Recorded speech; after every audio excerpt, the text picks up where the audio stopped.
ناظرین، ہمارے چینل میں خوش آمدید، جہاں ہم آپ کو دنیا بھر کی تازہ ترین خبریں اور بصرتیں لاتے ہیں۔ آج ہم انٹارکٹیکا پر بات کریں گے، ایک سرد، دور دراز سرزمین جو کبھی نڈر متلاشیوں کا دائرہ تھا لیکن اب لگژری جہازوں پر آنے والے سیاحوں کے لیے ایک مقبول مقام ہے۔ ہر سال مارچ سے نومبر تک 78,000 سیاح انٹارکٹیکا جاتے ہیں۔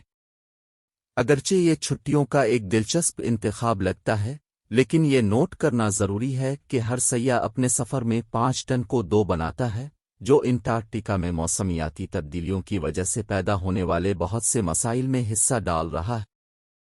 کیرن اسٹینڈ، جو ان تعطیلات کی منصوبہ بندی کرتی ہے، ہائیبرڈ سے چلنے والے مہم جوئی کے ناروے کے مالکان کے لیے کام کرتی ہے، جو اپنی نوعیت کا پہلا ہے۔ وہ جہاز کو ایک آرام دہ بلبلہ کے طور پر بیان کرتی ہے جو کہ غیر مہمان ماحول میں ہے۔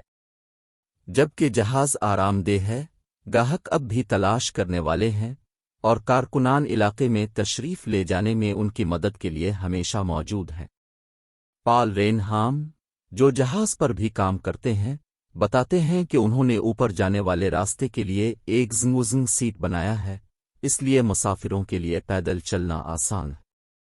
وہ کہتا ہے، اب سیدھے آگے نہیں چلتے، آپ کہہ سکتے ہیں کہ ہم ایڈونچر کی تیاری کر رہے ہیں۔ ان دوروں کا ایک اہم مرکز ماحولیات ہے، اور بورڈ پر لائبریریاں، خردبیں اور پروجیکشنز موجود ہیں۔ سائنسدان دنیا کے اس دور افتادہ حصے پر ڈیٹا اکٹھا کرنے کے لیے کشتی کے سفر کا بھی منصوبہ بناتے ہیں۔